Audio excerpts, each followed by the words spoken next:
Hey, it's Clay, and this will be a video chart on ticker symbol BIMI. We will take a look at the 30-minute time frame. If you're not quite sure what I mean by 30-minute, then I offer a quick explanation video right there. So just go to that link and I'll explain it to you in detail. I did this analysis on Monday after the monster move here, but to summarize just today's price movement in and of itself, this is what in trading jargon we would call gap and trap. If you're new, what do I mean by gap and trap? Well, on Monday, the price closed right there, and then this morning the price opened up right there, hence the gap up. And then after the gap up, the price actually continued to show some signs of strength and went all the way up there, and then some poor souls bought right there, and then from there it was essentially all bears the remainder of the day, and the price got pushed downwards. So a very rough day depending on where you bought. But now the price has, late day today, started to show some signs of strength. And the easiest way to kind of show the short-term sign of strength is just to get this trend line in play here, which shows that over time, yeah, there was a big pullback, but then this afternoon, the price did drift upwards. Now, don't get me wrong, just because the price started to build this little upwards trend line here does not mean that everything is all in well and that this thing's headed right back up to above $10.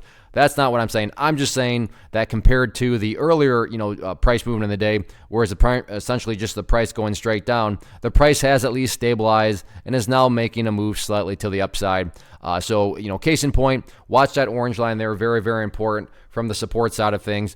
If that level is broken, so if the price goes through that trend line, then while there is no such thing as a guarantee, it would not be shocking at all to see the price go down and at least revisit that purple line down there, which is the 50-period moving average, and that's currently valued at $3.82. But in the event this is, the start of a bigger move to come, what are the levels of resistance that the price is going to have to fight through to try to get some sort of, attempt to back at, $10 and above?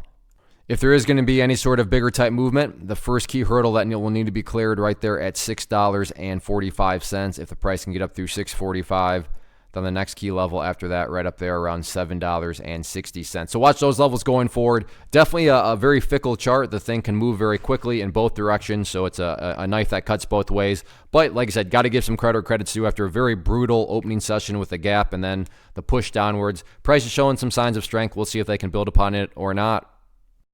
One of the biggest questions that I get is, hey Clay, how do you find the stocks that you trade? So what I've done is put together a free resource guide where I talk about the tools that I use to locate stocks that I find interesting and think may have potential. So if that sounds like something that could add value to you as a trader, then click on the image that is up on the screen right now and I will email you the guide. The guide itself is very short and to the point, and best part, it's completely free.